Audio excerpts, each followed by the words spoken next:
Hello மக்களே. So இப்போ வந்து பார்த்தீங்கன்னா நம்ம உலக நாயகன் கமல்ஹாசன் அவரோட அப்டேட்ஸ் தான். ஸோ நம்ம சேனலில் வந்து நம்ம எல்லா ஆக்டர்ஸோட அப்டேட்ஸுமே வந்து போட்டுட்ருக்கோம். இந்த வாரம் நம்ம உலக நாயகன் கமல்ஹாசன் அவரோட அப்டேட்ஸ் வந்து நிறையா வந்திருக்கு. அதை தான் இப்போ நம்ம வந்து பார்க்க போகிறோம். கண்டிப்பாக அந்த உலக நாயகனால நம்மளுக்கு ஞாபகம் வந்து அந்த இந்தியன் 2. ஸோ இந்தியன் 2 வந்து பார்த்தீங்கன்னா வந்து ரொம்ப நாளாக அப்டேட் இல்லாமல் அண்ட் ஆல்சோ வந்து பார்த்தீங்கன்னா அதுக்கு ஷூட்டிங் ரேப் ஆயிடுச்சு அப்படி இப்படின்லாம் வந்து சொல்லிட்டு இருந்தாங்க. அண்ட் படம் ரிலீஸ் ஆக போகுதுன்னு சொல்லிட்டு இருந்தாங்க. இப்போ வந்து ரீசெண்டான அப்டேட் வந்து பார்த்தீங்கன்னா வந்து அந்த படத்துக்கான ஒரு சாங் ஷூட் வந்து இன்னும் பெண்டிங் இருக்கிறதா சொல்லிட்டு இருக்காங்க. இன்கேஸ் அந்த சாங் வந்து நம்ம படத்தில் வைக்கணும்னா ஷூட்டிங் டேட் வந்து இன்னும் கொஞ்சம் போஸ்ட்போன் ஆகுங்க. அப்படி இல்லைனா ஜூன் 13 அப்போ தான் வந்து ரிலீஸ் பண்ணலான்னு வச்சுருக்காங்க. நிச்சயமாக. ஸோ ஆல்ரெடியே வந்து அந்த போஸ்டர் ஒன்று வந்து ரிலீஸ் பண்ணியிருந்தாங்க. நம்ம இந்தியன் தாத்தா வந்து அரெஸ்ட் ஆகி போகிற மாதிரியும் கை அவரோட சிம்பிள் ஒன்று இருக்கும் இல்லையா, இதோட தான் அந்த போஸ்டரை வந்து ரிலீஸ் பண்ணியிருந்தாங்க. இந்த இந்தியன் 2க்கு என்ன பேர் வச்சுருக்காங்க அப்படின்னா இந்தியன் 2 ஜீரோ டாலரன்ஸ் அப்படின்னு சொல்லி வச்சுருக்காங்க. ஸோ இதுக்கான அந்த ஷூட்டிங்க்கான செட் ஒர்க் எல்லாமே வந்து நம்ம மெரினா, கண்ணகி நகர் இதிலலாம் வந்து போயிட்டுருக்கு.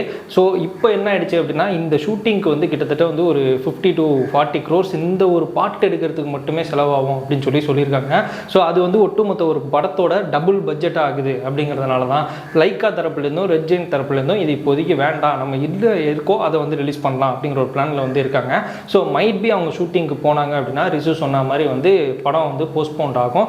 பட் இப்போ வரைக்கும் நம்மளுக்கு என்ன இருக்குது அப்படின்னா ஜூன் 13 வந்து படம் ரிலீஸ் ஆகிருக்கு அப்படிங்கிறது தான். May 15 அப்போ தான் வந்து இந்த படத்துக்கான ஆடியோ லான்ச் வைக்கிறாங்க. ஸோ எல்லாருமே வந்து எக்ஸ்பெக்ட் பண்ணுற அந்த சங்கர் அவர் வந்து பார்த்தீங்கன்னா ஒரு அந்த டாட்டர் வெட்டிங்கை முடிச்சுட்டு வந்து ரொம்ப நாள் கழிச்சு வந்து ஒரு ஆடியோ லான்ச்சில் வந்து கலந்துக்க இருக்கிறாரு. அண்ட் ஆல்சோ வந்து பார்த்தீங்கன்னா ஆல்மோஸ்ட் வந்து இந்த ஜவஹர்லால் நேரு ஸ்டேடியத்தில் தான் வந்து இந்த ஆடியோ லான்ச் நடக்க போகுது. நம்ம உலக நாயகன் சங்கர் அண்ட் ஆல்சோ வந்து நிறைய கெஸ்ட் வந்து இந்த லான்ச்சுக்கு வர போகிறாங்க. நிச்சயமாக. ஸோ அதில் வந்து அனிருத் அவர் தான் வந்து இந்தியன் 2க்கான ஒரு மியூசிக் டைரக்டரு. ஸோ அவரோட லைவ் பெர்ஃபார்மன்ஸ் வந்து அந்த படத்துடைய பாடல்கள் மூலமாக நேரு ஸ்டேடியமில் நம்ம விட்னஸ் பண்ணுறதுக்கான வாய்ப்பு அதிகமாகவே இருக்குது. ஸோ லாஸ்ட் இயர் வந்து ஜெயிலரில் ஒரு பர்ஃபார்மன்ஸ் வந்து அனிருத் லைவாக வந்து பண்ணியிருப்பாப்பில். இப்போ வந்து இந்த வருஷம் நம்ம உலக நாயகன் கமலுக்காக இந்தியன் அந்த ஃப்ரான்ச்சைஸ்க்காக வந்து இந்த ஒரு மியூசிக் லான்ச் வந்து பண்ண இருக்காங்க. ஸோ இதுதான் இந்தியன் 2 அதை பற்றின அப்டேட்ஸாக வந்திருக்கு.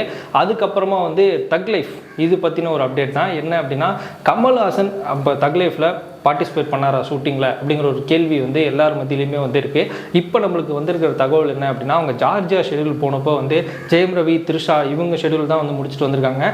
இப்போது டெல்லியோட போஸ்ட்டில் வந்து பார்த்திங்கன்னா நம்மளுக்கு நம்ம கமல்ஹாசன் ப்ளஸ் வந்து சிம்பு இவங்க எல்லாருமே வந்து இருக்கிறதா வந்து நம்மளுக்கு தகவல் வந்திருக்கு.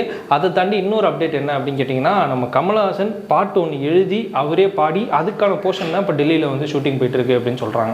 அண்ட் ஆல்சோ வந்து பார்த்தீங்கன்னா ஒரு ஸ்டன் சீக்வன்ஸை வந்து நம்ம கமல்ஹாசன் வந்து கொரியோ பண்ணியிருக்கிறதா வந்து இது பண்ணுறாங்க. இவ அன்பறிவு அவங்களோட அசிஸ்டன்ஸ் பயன்படுத்தி வந்து பார்த்தீங்கன்னா ஒரு ஸ்டண்ட்டை வந்து ஃபுல் கொரியோ பண்ணியிருக்காரு. இதில் வந்து பார்த்தீங்கன்னா நம்ம துல்கர் சல்மான், ஜெயம் ரவி அண்ட் ஆல்சோ நம்ம தலைவன் எஸ்டிஆர் இவங்க 3 பேரும் வந்து ஒரு ஆக்ஷன் சீக்வன்ஸ், அதாவது ஒரு பங்கமான ஒரு சீக்வன்ஸ் வந்து இருக்க போது.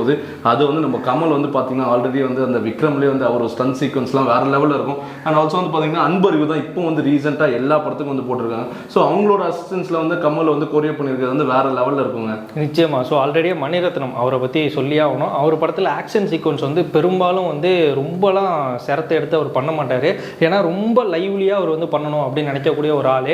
பட் இந்த படத்தில் வந்து நம்ம கமல்ஹாசன் கூட வந்து ஆஃப்டர் நாயகன் அவர் வந்து ஜாயின் பண்ணுறதுனால என்னென்னலாம் எக்ஸ்பெரிமெண்ட் பண்ண முடியுமோ நம்ம கமலை வச்சு பண்ணிடலாம் இந்த படத்தில். ப்ளஸ் நம்மளுக்கு கேஸ்டிங்கும் நல்லா வந்து அமைஞ்சிருக்காங்க. ஸோ அதனால் நம்ம வந்து இந்த படத்தை வந்து கமர்ஷியல் பேக்கேஜாக வந்து இறக்கி அடுத்த ஒரு ஸ்டேஜுக்கு வந்து நம்மளை வந்து ஒரு செட் பண்ணணும் அப்படிங்கிறதுக்காக தான் இவ்வளோ ஒரு டைம் எடுத்து இந்த படத்தை வந்து பண்ணுறதுக்காக நம்ம மணிரத்னம் வந்து உழைப்பை போட்டிருக்காரு அப்படின்னு சொல்லிட்டு சொல்கிறாங்க. கண்டிப்பாங்க. ஸோ படத்தோட சீக்வன்ஸ் வந்து பார்த்தீங்கன்னா ஆல்மோஸ்ட் வந்து 75% கம்ப்ளீட் ஆயிடுச்சு. ஸோ மோஸ்ட் ப்ராபப்லி வந்து அந்த போஸ்ட் ப்ரொடக்ஷன்லாம் முடிச்சு வந்து பார்த்தீங்கன்னா 2025 பொங்கல் ரிலீஸ்க்கு வந்து நம்ம வந்து இந்த படத்தை எதிர்பார்க்கலாம். அண்ட் ஆல்சோ அந்த சின்ன கிளிம்ஸ்லேயே வந்து நம்ம கமல்ஹாசன் வந்து வேற லெவல் பண்ணிட்டார் இந்த தக் லைஃப்க்கு. ஸோ அதுதான் எல்லாருமே வந்து எக்ஸ்பெக்ட் பண்ணிட்டு இருக்காங்க இந்த படத்தோட அவுட்புட் எப்படி இருக்கும்னு. அண்ட் ஆல்சோ வந்து பார்த்தீங்கன்னா அந்த ஆர்டிஸ்ட்லாம் வந்து வேற லெவலில் இருக்காங்க, அந்த காஸ்டிங் அண்ட் க்ரூலாம். ஸோ நம்ம அதை பொறுத்து வந்து பார்ப்போம் படத்தோட அவுட்புட் எப்படி வந்திருக்கு. அண்ட் மணிரத்னம் நம்ம சொல்லவே தேவையில்லை, பொன்னியின் செல்வனுக்கு அப்புறம் வந்து பார்த்தீங்கன்னா இந்த படத்தை வந்து இயக்கியிருக்காரு. ஸோ நம்ம பொறுத்து வந்து பார்ப்போங்க. நிச்சயமாக. ஸோ அதுக்கப்புறமா வந்து கூலி அதை பற்றி நம்ம தலைவன் கமல் அவர் வந்து சொல்லி ஆகணும். ஏன் அப்படின்னா லோகேஷ் கனகராஜ் அவர் இயக்கிற ரஜினிகாந்தோடைய 171 அந்த படத்தில் நம்ம கமல்ஹாசனை வந்து கெஸ்ட் ரோலுக்கு வந்து அப்ரோச் பண்ணியிருக்காங்க. ஆல்ரெடியே லியோவில் வந்து லோகேஷோடைய அன்பிற்காக வந்து கிளைமேக்ஸில் வந்து ஒரு விஷயம் பண்ணி கொடுத்துருந்தாரு. இந்த படத்தில் நம்ம தலைவர் உலக நாயகன் 2 பேரும் சேர்ந்து வரக்கூடிய ஒரு போர்ஷன்ஸ் வந்து இருக்குது அப்படின்னு சொல்கிறாங்க. பட் அது வந்து இப்போதைக்கு வந்து அஃபிஷியலாக எதுவுமே வந்து வரல. நம்மளுக்கு வந்து ஒரு டாக்ஸ் தான் போயிட்டுருக்கு அப்படிங்கிற ஒரு டீட்டெயில்ஸ் டீட்டெயில்ஸும் நம்மளுக்கு வந்து கிடச்சிருக்கு. பட் அதை பற்றின அஃபிஷியல் திங்ஸ் ப்ளஸ் வந்து நெக்ஸ்ட் அப்டேட் வந்து நம்ம சேனலில் வந்து கொடுக்குறோங்க. கண்டிப்பாங்க. அந்த கமல் வரனால இது வந்து எல்சியூவில் இருக்குமா அந்த மாதிரிலாம் வந்து நிறைய ரூமர்ஸ் போயிட்டு இருக்கு. அண்ட் ஆல்சோ முன்னாடியே வந்து லோகேஷ் வந்து பார்த்தீங்கன்னா வந்து இது வந்து ஒரு ஸ்டாண்ட் அலோன் ஃபிலிம் தான் வந்து சொல்லிட்டாரு. மேபி அவர் வந்து ஒரு கிளிம்ஸாக வச்சாலும் வைக்கலாம், இல்லைனா வந்து அது அவரோட ப்ராடக்ட்ங்க. ஸோ அவர் எப்படி வேணாலும் வந்து கொண்டு வரலாம். இன்கேஸ் வந்து அவர் சூப்பர் ஸ்டார் வந்து இந்த எல்சியூவில் கொண்டு வரணும்னு நினச்சாருன்னா ஒரு சின்ன டைப் மாதிரி வந்து கொடுக்கலாம். பட் எதுனாலும் நான் வந்து பொறுத்து தான் ஆகணும். ஸோ ரூமர்ஸை வந்து நம்பாமல் படம் வந்ததுக்கப்புறம் நம்ம பார்த்து தெரிஞ்சுக்கலாம் அது எல்சியூவில் வருதா இல்லை ஸ்டாண்ட் அலோனாக வருதான்ட்டு. நிச்சயமாக. ஸோ அதுக்கப்புறமா வந்து ரொம்ப நாளாக வெயிட் பண்ணிட்டு இருக்கிற அந்த ப்ராஜெக்ட் கே, நம்ம உலகநாயகன் கமல்ஹாசன் அவர் வந்து வில்லனா அதர் லாங்குவேஜில் வந்து ரொம்ப இயர்ஸ் ஆச்சு அவர் பண்ணி. ஸோ இந்த படத்தில் தான் அவர் வந்து கமிட் ஆயிருந்தார். ஸோ ஆல்ரெடி அந்த கேஸ்ட்டில் வந்து அமிதாப் பச்சன், பிரபாஸ், தீபிகா படுகோனே, திஷா பட்டானி போன்ற பலர் வந்து இருக்காங்க. இவங்களோட அடிஷனாக நம்ம உலகநாயகன் கமல்ஹாசனும் இந்த படத்தில் வந்து இருக்காரு. மெயின் வில்லனே அந்த கல்கி அந்த படத்தில் வந்து கமல்ஹாசன் தான். கண்டிப்பாங்க. இந்த படத்துக்கு நம்ம ஆல்ரெடி வந்து நம்ம வீடியோலேயும் சொல்லியிருக்கோம். ஹையஸ்ட் பெய்டு வந்து அப்போ, அதாவது வந்து ஒரு 6 months பேக் பார்த்தீங்கன்னா ஒரு 180 crores கிட்ட வாங்கினாரு ஆல்மோஸ்ட் வந்து 18 daysக்கு.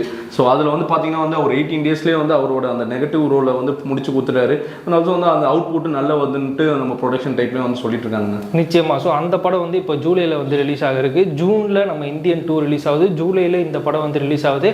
அடுத்தடுத்த அப்டேட்ஸ் வந்து நம்ம கமலை சுற்றி வந்து வந்துக்கிட்டே இருக்குது அப்படின்னு வந்து சொல்லலாம். நிறைய பேர் சொல்லியிருந்தாங்க விக்ரம் அப்புறம் வந்து அவர் என்ன படம் பண்ண போறாரு, ஆனால் லைனப்ஸ் மட்டும் நிறைய வந்துகிட்டே இருக்கு அப்படின்னு சொல்லி. ஸோ இதுக்கப்புறமா வந்து நமக்கு உலகநாயகன் கமல்ஹாசன் பாலிடிக்ஸ் ஆகட்டும் ப்ளஸ் வந்து ஃபிலிம் ஆகட்டும் அவர் வந்து மேனேஜ் பண்ணுற விதமே வந்து பயங்கரமாக இருக்குது அப்படின்னு வந்து சொல்லலாம். ஸோ அதுக்கப்புறமா குட்டியாக ஒரு அப்டேட் என்ன அப்படின்னா, இந்த படங்கள்லாம் அவர் முடிச்சதுக்கு பிறகு அவர் என்ன பண்ண போறாரு அப்படின்னா, நம்ம முன்னாடியே ஒரு அனௌன்ஸ்மெண்ட் வந்தது KH237, அதாவது அன்பறிவு அவங்களோட டைரக்ஷனில் வந்து கமல்ஹாசன் வந்து பண்ண இருக்காரு. அதுதான் வந்து அவரோட நெக்ஸ்ட் ஃபிலிமாக வந்து இருக்க போகுது அப்படிங்கிற தகவலும் நம்மளுக்கு வந்து கிடச்சிருக்கு. இதை தவிர வந்து அந்த ராஜ்கமல் ப்ரொடக்ஷன்ஸ் அதுலேயும் வந்து இந்த சாங்ஸ்லாம் வந்து ரிலீஸ் பண்ணுறாங்க. ஸ்ருதிஹாசன், லோகேஷ் கனகராஜ் ப்ளஸ் கமல் இவங்கெல்லாம் வந்து சேர்ந்து ரிலீஸ் பண்ணுறாங்க. ஸோ ப்ரொடக்ஷன் வேல்யூவாகவும் அவர் வந்து பயங்கரமாக ஒர்க் பண்ணிட்டு இருக்காரு. ஆக்டராகவும் அவர் வந்து பயங்கரமாக ஒர்க் பண்ணிட்டு இருக்காரு. பொலிட்டீஷியனாகவும் அவர் வந்து பயங்கரமாக ஃபுல்லாக இருக்காரு அப்படின்னு சொல்லலாம். கண்டிப்பாக அந்த மியூசிக் வந்து சொல்லும் போது வந்து பார்த்தீங்கன்னா ரீசெண்ட் டைமில் வந்து பார்த்தீங்கன்னா அந்த இளையராஜா வந்து அந்த லாயல்ட்டி இஷ்யூனால வந்து அந்த விக்ரம் படத்தில் வந்து ஒரு பாட்டு எடுத்துறா இருக்கட்டும். இப்போ ரீசெண்ட் டைம்ஸில் அந்த கூலியில் வந்து அந்த DISCO ஸோ அதெல்லாம் வந்து ஒரு கேஸ் போட்டிருக்காரு. இந்த மாதிரி வந்து என்கிட்ட கேட்காம வந்து இந்த மியூசிக்லாம் வந்து யூஸ் பண்ணிட்டு இருக்காங்க. ஸோ இதுக்கு லாயல்ட்டி அவங்க வந்து கெட்டணும். ஸோ அந்த கேஸ்லாம் வந்து போயிட்டு இருக்கு. இது வந்து பார்த்தீங்கன்னா அந்த கமலஹாசன் மேலேயும் சரி, நம்ம சூப்பர் ஸ்டார் மேலேயும் சரி, அண்ட் ஆல்சோ அந்த லேபிள் யாருக்கு வந்து கொடுக்கப்பட்டதோ ஸோ அவங்க மேலேயும் வந்து ஃபுல்லாக வந்து நம்ம இளையராஜா அந்த கேஸ் போட்டு அந்த கேஸும் போயிட்டு இருக்கு. ஸோ அதையும் பொறுத்து வந்து பார்ப்போம். லாயல்ட்டின்றது ஒரு நல்ல விஷயம் தான். என்னன்னு தான் பார்த்தீங்கன்னா வந்து மியூசிக் ப்ராடக்ட் யார் ஓனரோ அவங்களுக்கு தான் போய் சேரணும். ஸோ அதுக்கு ஏற்ற மாதிரி தான் வந்து கேஸும் போயிட்டு இருக்குங்க. நிச்சயமா. ஸோ இவ்வளோ அப்டேட்ஸ் வந்து பார்த்தீங்கன்னா நம்ம உலகநாயகனை சுற்றி வந்திருக்கு. இதை தவிர உங்களுக்கு ஏதாவது அப்டேட்ஸ் வேணும் அப்படின்னா கீழே கமெண்ட் பாக்ஸில் கமெண்ட் பண்ணுங்க. இந்த வீடியோ உங்களுக்கு பிடிச்சிருந்து அப்படின்னா சேனல் லைக் பண்ணுங்க, ஷேர் பண்ணுங்க, சப்ஸ்கிரைப் பண்ணுங்க, மறக்காம அந்த பெல் ஐக்கானை பிரஸ் பண்ணுங்க. தேங்க்யூ, பாய்.